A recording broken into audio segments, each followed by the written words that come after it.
Okay, so it is 3:02 Eastern Standard Time, and we are going to get started with this TMC Connect session. We've got Tia Graham here today. She is a certified happiness officer, and she's the founder of Arrive at Happy, with multiple certifications in neuroscience, positive psychology, leadership coaching, and employee morale. She supported leaders for 4 years at Arrive at Happy. Prior to running Arrive at Happy, she led sales and marketing teams at luxury hotels in the United States and in Turkey for brands such as the W Hotels, Westin, and the London. And her insights have been featured in national publications like CNN, Forbes, the Los Angeles Times, and Thrive Global. She is going to do a talk, and then we'll do a little bit of an interactive practice at the end. And then, so if you can put your video on, that would be awesome. If you don't have to. And with that said, this will also be recorded so I can send it to you guys tomorrow. And I really appreciate y'all being here, and especially you, Tia. I will hand it over to you. Thanks for being here. Imagine if every single person in your organization was extremely happy while they were working. It was March of 2012, around 9:45 p.m., and I was driving my car down Santa Monica Boulevard in Los Angeles after work. I was the director of sales and marketing at the W Hollywood Hotel, and this was not unusual for me to be, going home after 9 p.m. I was exhausted, I was stressed, I was overwhelmed, I was, anxious. I was under an extreme amount of pressure. I had been in this position for 3 months, and I was brought in to try to turn this business around. The hotel was owned by a real estate company, managed by a hotel company, had a condominium, hotel component, third-party food and beverage operator, multiple actually. And the sales team was demotivated and was not performing. The ownership group was calling me daily, on some days, multiple times a day. And some of the representatives of the ownership group were flying out from Connecticut to Los Angeles multiple times a month because the asset was underperforming. At this point, driving home three months after starting, thoughts going through my mind like, can I do this? Am I the one for the job? Yes, I've been successful up to this point, but do I have what it takes? I'm feeling, strangled by the owners, and I don't feel like I have the time to actually be with the sales team and be with customers and turn this, right this ship. So I pull into my apartment in West Hollywood and go upstairs and collapse on the couch. And I remember thinking, and then also saying to my now husband, I don't know if I have I don't know if I have in me what needs to be done. Maybe I'm not going to be successful here. And he looked at me and said, Tia, you can get a job anywhere in this city. We're in Los Angeles. There are so many hotels here, and they are lucky to have you. You need to make this job work for you, or you need to leave, because it's eating you alive. And I truly felt that way. And I was sitting there, exhausted, overwhelmed, tears running down my face. And I remember thinking, he's right. I can either sit in this place of unhappiness and stress and overwhelm and anger, or I can try and change it. And that next morning, I set up a meeting with my boss, who's the general manager of the hotel, and I shared how I was feeling. I was extremely vulnerable. I shared exactly how I was feeling. And I said, Leon, either I need some space to breathe and to lead, or maybe I'm not the right person for this job. I'm so unhappy, but I know I can be happy if some things change. And thankfully, although he didn't know me that well, he believed in me and he removed some obstacles. He cleared some meetings and phone calls off the calendar and allowed me to be the leader that I had been and that who I was, and allowed me to spend time with the team, with customers, with all the different departments in the hotel. And I ended up thriving at that job and taking the hotel and taking the sales revenue to new heights. Happiness as a leader and happiness at work is a choice and takes effort.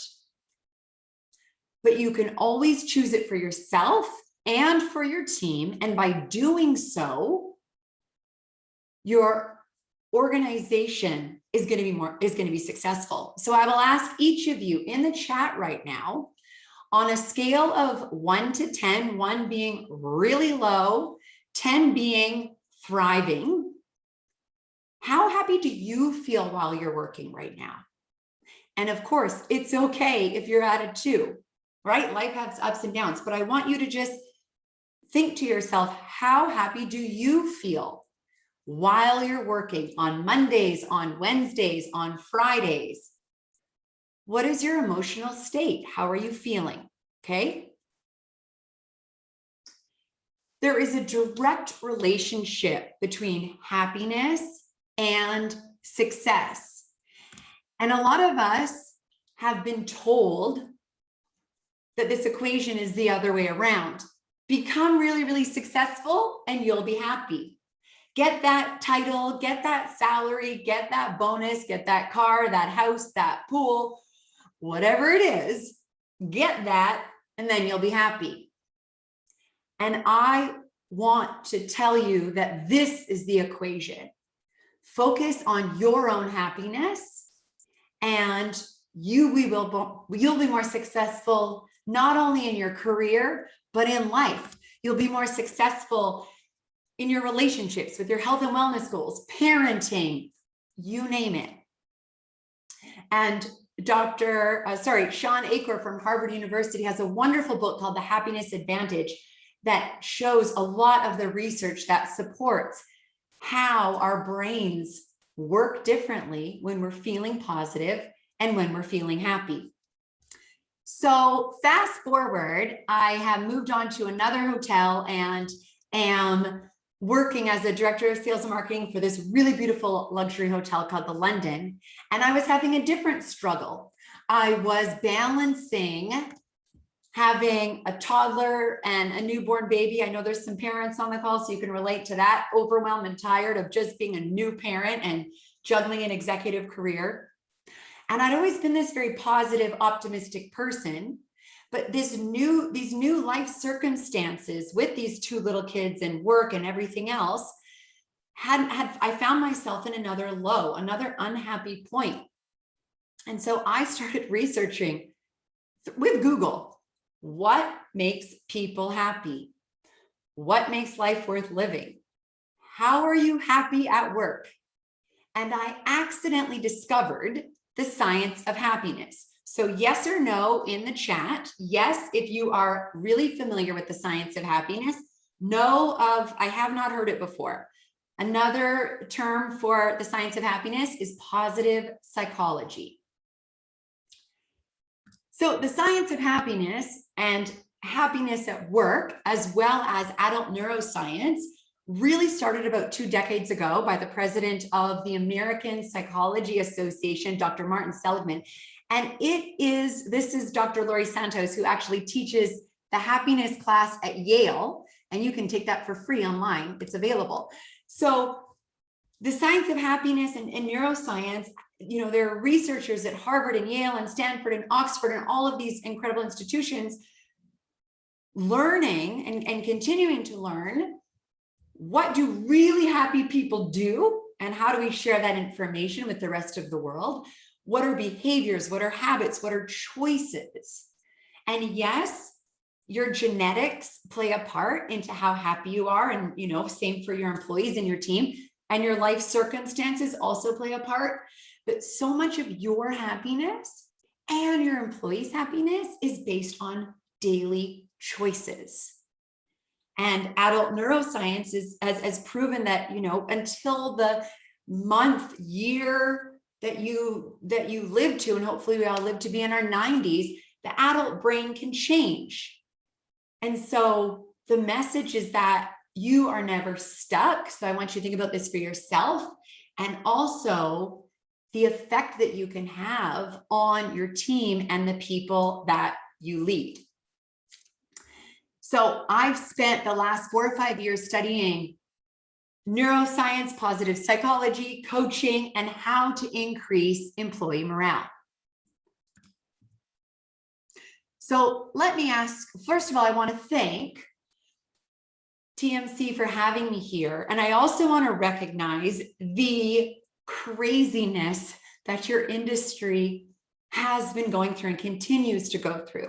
So on top of global pandemic, kids home from school, and everything that has brought, I know that the workload has been extremely high, right? Housing prices going crazy, people, the bidding wars, having refinancing, you know, having to, you know, some people having to hire lots of people, changes in staff. And I'm sure that it's felt nonstop, and it continues to be super, super busy. And knowing the, you know, your own state, I asked you to think of how you are doing, right? Acknowledging how everyone in your organization is doing as well. So on a scale of 1 to 10, how would you rate the morale of your team? You might lead a whole organization, or you might be part of a team. On a scale of 1 to 10, 1 being really low, 10 being super high, everyone is extremely happy and morale is awesome. How would you rate the morale of your team right now? And I'm just going to look at this, look at the chat, and see how everyone's feeling. Okay, Linda's feeling pretty good. Or sorry, Tracy. Oh yeah, Tracy and Linda. Good, seeing some 8s, that's great. And some lower as well. Employee happiness and employee morale is something that needs to be top of mind at all times. So we know that if your employees and your leaders are not happy, what's going to be affected? Customer satisfaction, retention. They're not going to be as engaged. They're not going to be as motivated. Their work is not going to be as successful. And we've all been hearing about this great resignation, right? Where 41% of the workforce, global workforce, is resigning. Gallup's research shows that 2/3 of leaders in the United States are disengaged, and 13% are actually actively disengaged. That's a lot of unhappiness trickling down the corporate ladder. And because of the pandemic and working from home and technology and kids at home, etc., we know that employees, a lot of people are feeling overwhelmed. They're feeling burnt out. They're feeling stressed. I became certified as a chief happiness officer in Copenhagen, pre-pandemic. And they have this beautiful word in their language that we do not have in English called arbeidsglad. I don't speak Danish, so I probably just butchered that. But it literally means work happiness. So we don't have that word in English. We need it. Maybe I should create it. Thankfully, we don't. There's another word in Japanese which means death from work. So thankfully, we don't have that in English. You know, we're sort of like somewhere in the middle. But I truly believe that that work can be a source of joy, can be a source of happiness for you and for every single person on your team. And not only is it, great for people to be experiencing happiness day in and day out, you also make a lot more money. And I'm a sales and marketing person. So money and growing your business gets me just as excited as work happiness. In Denmark, I spent a week studying this model, and it is Dr. Daniel Kahneman's motivation theory, and he actually won the Nobel Prize. You might have heard of several of his books. One very famous book is called Thinking Fast and Slow. So this model that I want to share with you is about how employees and your team can experience happiness while they're working. All right, I'll dive into it in a second. What is experienced happiness? This is very different than job satisfaction. So job satisfaction is, you might have an annual survey, or maybe you survey your team twice a year and people say, yeah, I like my boss. I have the tools to do my job. We have a holiday party. I make decent money. Yeah, I'm satisfied with my job. Okay. Happiness at work is emotional. It's your team feeling excited when they're at work. It's your team feeling joyful. It's your team feeling proud. And yes, they have some stress, but they also have some calm. It's not this chronic state of stress. Happiness at work is emotional. It's about experiencing pleasant emotions while you're working. And when you experience pleasant emotions when you're working, Dr. Kahneman's model shows that if you look at the job performance, right, the top right is that what goes up? Productivity, creativity, motivation, energy, resilience, and openness. I know that you want this for your team. What else goes up?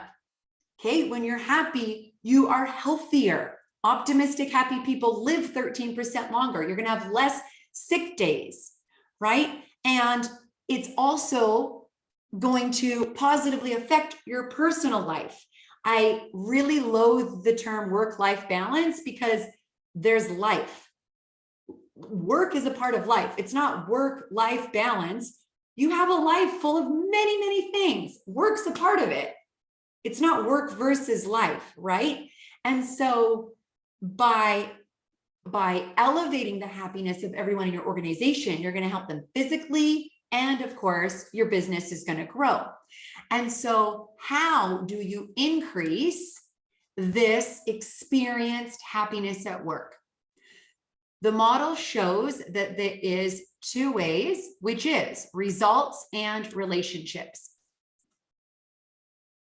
And I want you to look at this model because after I go through this, we are going to go into a breakout room and I'm going to have you talk to each other about your organization, about your teams. Remember, we want people to feel really happy while they're working. That's the goal. So underneath results, here are the four key areas. The first is your team members have the resources to do their job. If your team members do not have the resources to do their job, their experienced happiness is going to be low. That's foundational.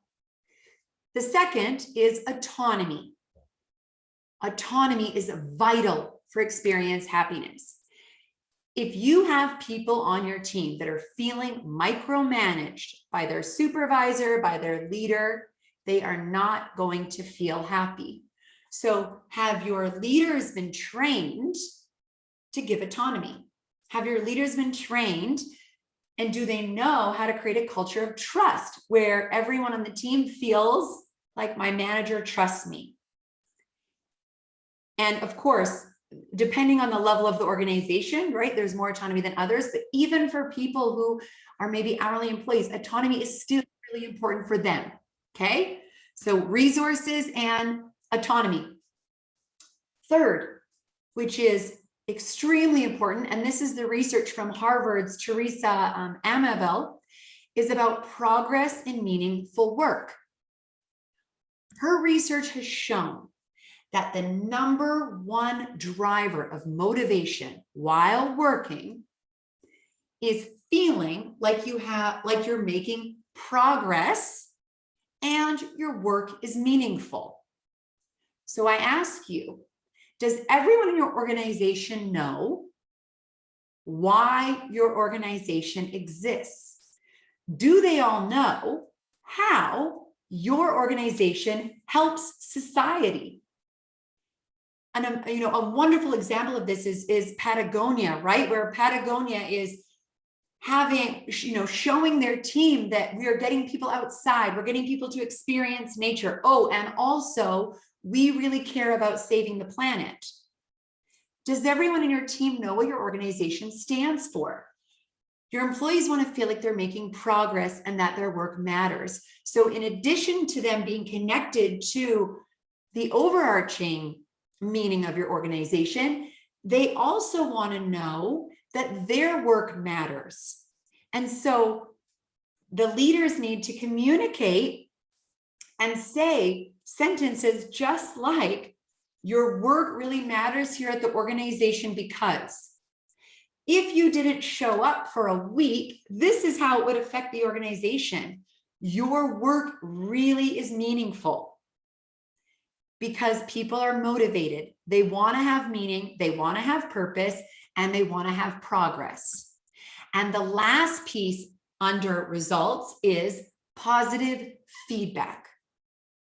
Is every single person in your organization receiving consistent, specific, authentic, positive feedback? Now, I became a leader of teams at a very young age, 26 years old.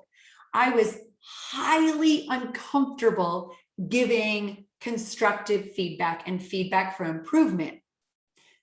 And that is very normal. I think it takes practice to get really comfortable at those hard conversations, yet of course you have to have them.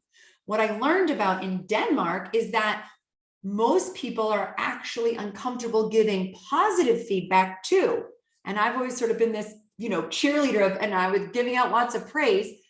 So it surprised me to learn. But do you know how often your team members are receiving positive feedback? This is all of these things I'm giving you are not, it's nothing to do with money, right? It's nothing about paying people more or giving them a bigger title. But the experienced happiness someone gets when their boss says, that report you did was phenomenal.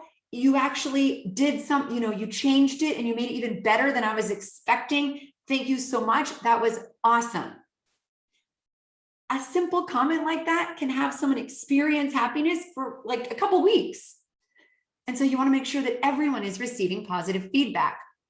Let's move over to the second column of experienced happiness while working, which is relationships. Now, a company that's done an amazing job with this is Southwest Airlines, and they have a great book about how they've built their business based on focusing on relationships. So relationships, having everyone feel like they belong, not because they're an employee, not because they do this type of work, but because they are Amy or because they are Tom. You belong because you're this human being and you matter. Also, having psychological safety. So this is Google's research on the most high-performing teams. The teams that not necessarily had the brightest people, but the teams that had psychological safety are the ones that outperformed. So what is psychological safety? When you have psychological safety, every single person on that team speaks up, speaks equally, and is able to speak their mind freely. If you have people in your organization that stay quiet and don't talk in meetings, you don't have psychological safety. Everyone should have a voice, and the leader should create that environment. The other part of psychological safety that Google found is there was such a bond between team members. They knew each other so well as human beings that one employee knew when another employee was not okay just by nonverbal cues, by their body language, by what they didn't say. And so they were so in tune with each other. Think of it as this safety net that allowed them to thrive as a team. Moving on, is about team building. Now, this is not new. It might be a reminder. Creating activities where your team can bond together. This is the fun stuff, right? It doesn't have to be a super expensive holiday party, but creating experiences where they get to know each other and build relationships. And Gallup's research has shown the value of friendship at work. You want all of your employees to feel like they have a friend at work, someone they can talk to, someone they can go to when they're having a bad day, right? Oh my gosh, axe throwing. That's awesome. That's a great team building. Okay, so think about the friendships and team building. And the last piece of relationships is positive communication. The leaders and managers and supervisors in your company must be communicating positively and optimistically. Now, it's not that you're, polypositive and you never ever talk about challenges or what's going wrong, but on average, the communication needs to be more positive than negative. And by having positive communication, the employee happiness is going to go up. They're going to feel happier when they're there, which is going to make them sell more, take better care of their customers, you name it. So what I'm going to do is I'm going to put you into breakout rooms. There's going to be 3 of you, and I want you each to talk for about 2 minutes. Looking at this results and relationships, choose one that you feel your organization could improve upon.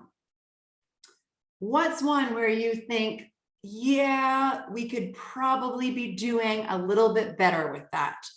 And then I want you to share some ideas on how you think you can bring this back, right? After this talk today. So which is one that you want to improve?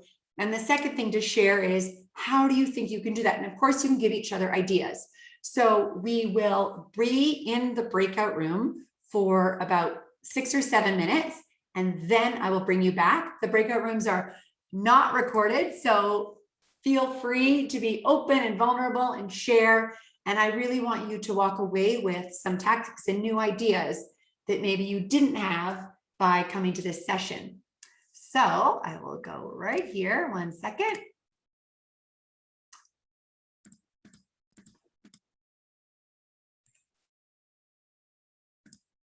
Okay.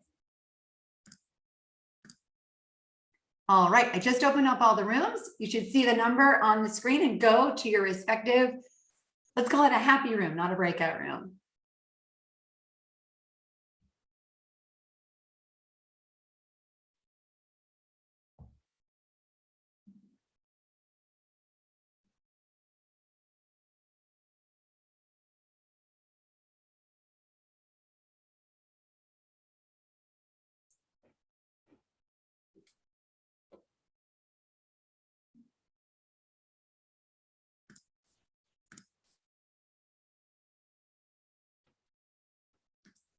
Oh, Tony went into a room. I guess she didn't have to. Yeah, I moved her because it looks like Sarah wasn't there. So I think we're good now. Yeah, she went into a room with Faith and Tom, which she probably could have just stayed in our Okay. room, but I could pull her back. Yeah. Do you want to do, or do you want me to? I just did it. Okay, perfect. Okay, good.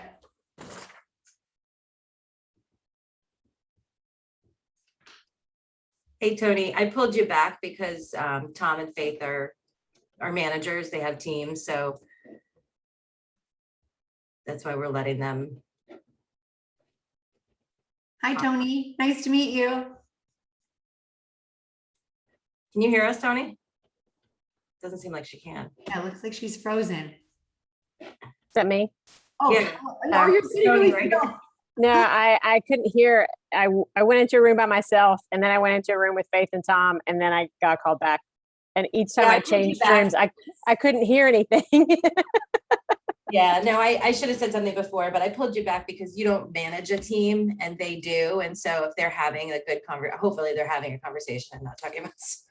What about, I see Gabriella alone. She's Should on that- our team too. Yeah, Gabby. Okay, good. Okay. Is also I was sitting here and I'm like 3:30. I'm like, wow, today's flying by. I was like, 3:30, something was happening at 3. I'm like, so I just wanted to see it. And then I came in and I was like, is it over? And then I heard you guys say the breakout rooms. And I'm like, oh, okay. I only missed Yeah, all the other stuff. Gabby is our marketing and communications manager. Oh, hi, Gabby. Nice to meet you. It's nice to meet you too. Did you get your hair? Tony, what's your role?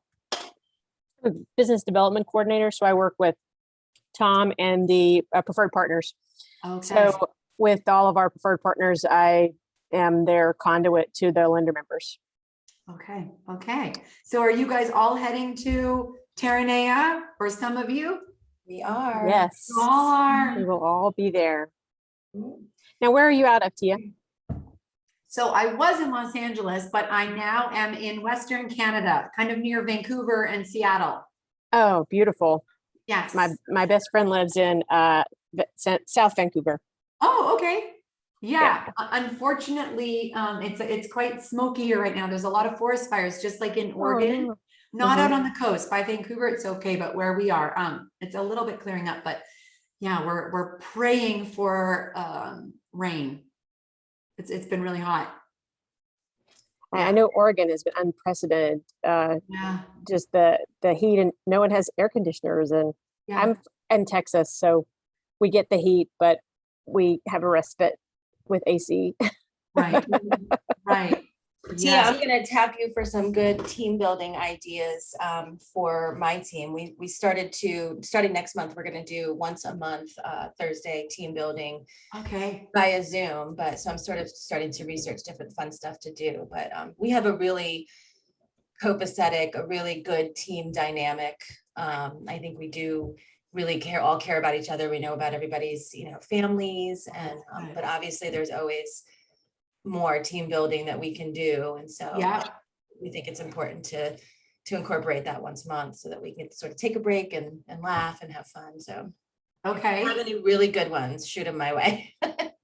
Okay, good. Yeah, I will say the one thought that's coming to mind is mixing in fun, like how you said, the axe throwing, or of course there's all, different, and when you can have humor and have people laugh, all of that. And I would say a great thing to do for team building also is personal, professional development topics. One of the keys to happiness for kids and adults, but kids kind of do it all day long, so more of a focus on adults, is learning. So the research shows that when adults are learning something that they're interested in, it increases their happiness.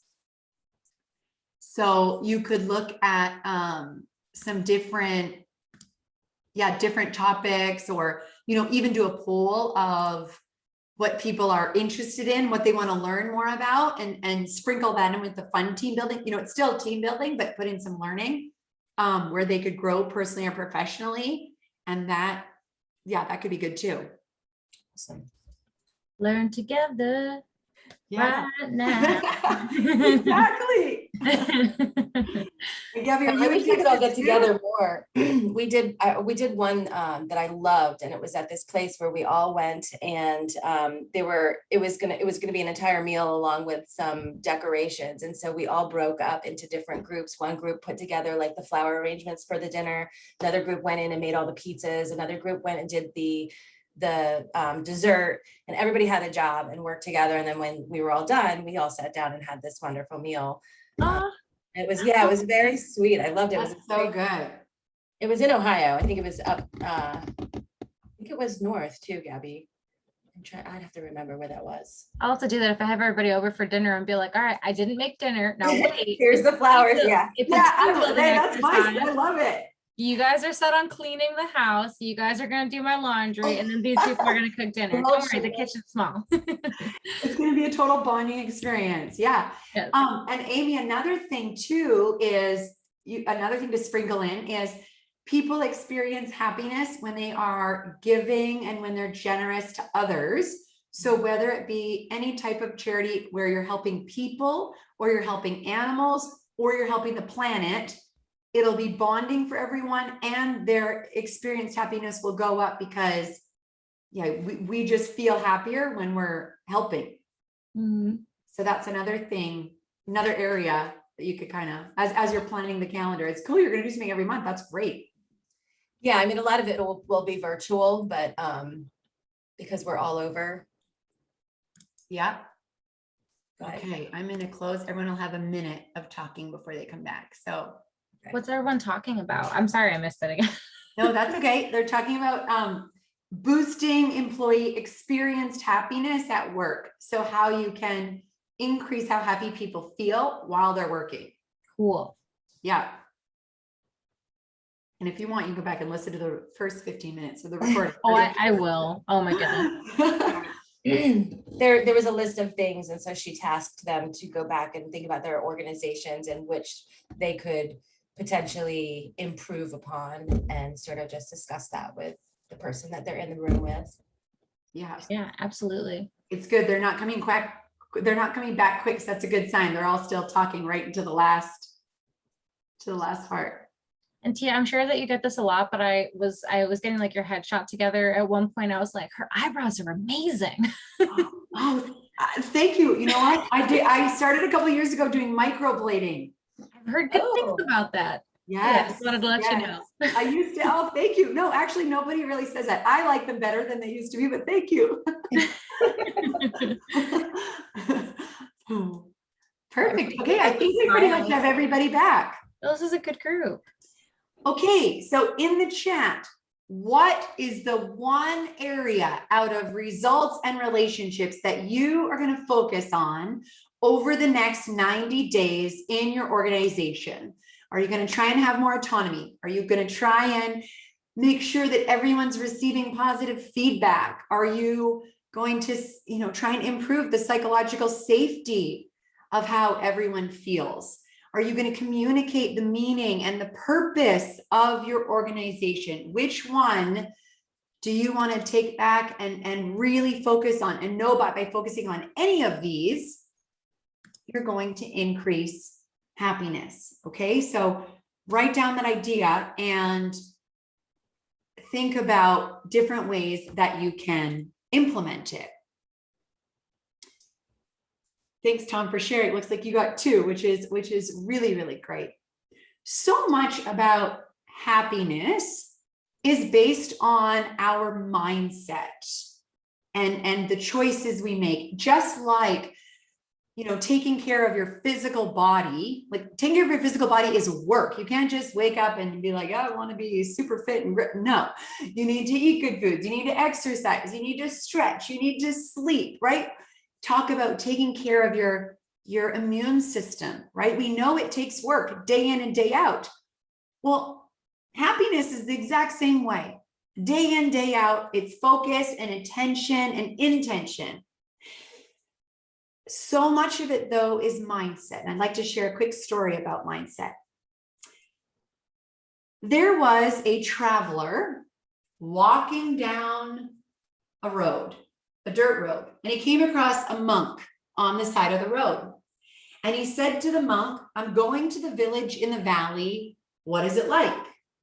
And the monk said to him, where have you come from? The traveler said, I've just come from the village in the mountains. Well, what was that like? Oh, it was awful. Nobody spoke my language. It was so hard to communicate with anyone. It was cold. I had to sleep on the floor in a hut. The food was horrible. I would never go back there.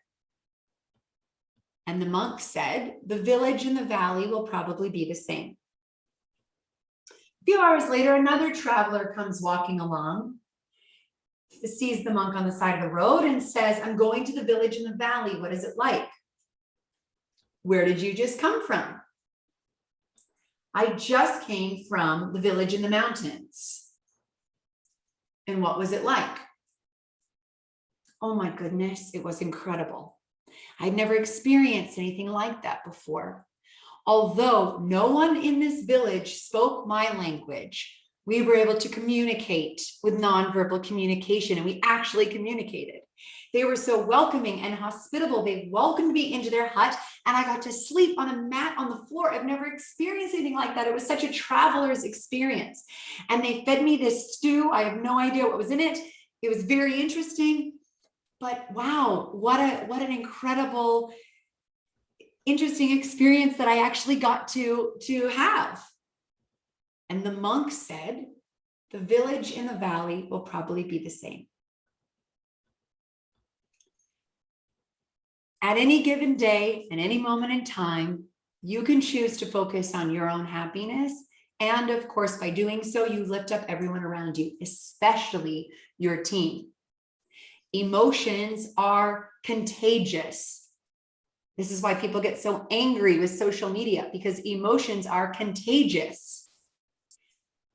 And leaders who are toxic, leaders who are not lifting their employees up, not only affect those employees, but they actually affect their families. There's research that shows it affects the spouse, the partner, and the children. So really, it affects society. I believe with my whole soul and my heart and my mind that work can absolutely be a place of joy and happiness, and there is research behind what leaders can do. If you would like, I will share quickly here. This is my book that's coming out. Sorry, my slides are moving a little bit, but it's called Be a Happy Leader. You can pre-order it now on the website's beahappyleader.com, and included is a mini course, a workbook, and a resource kit. So that's there too. And I would be honored to be connected with all of you. Here's my website. And the work that I do is leadership training, executive retreats, consulting, keynote talks, etc. But again, thank you to the TMC group and for all of you for coming. And I will end a couple minutes early because I know it's later in the afternoon, but it's been a pleasure being with all of you. And thanks again, Amy. Thank you so much, Tia. I hope all of you enjoyed that as much as I did.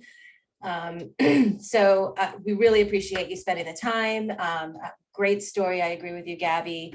And we're excited for you on the release of your book in January. So with that said, everybody on the call, you will absolutely get a copy of this recording as well. And I'll put Tia's contact information in there and how you can purchase her book if you would like to. And if you want to get in touch with her with any questions or comments, that would be awesome too. And yeah. Oh, and I forgot to say also, I'll give Amy a list of resources that she will share as well, so that you can use that as part of this presentation. Does anybody have any questions for Tia while we've got her? Any comments, questions? All good?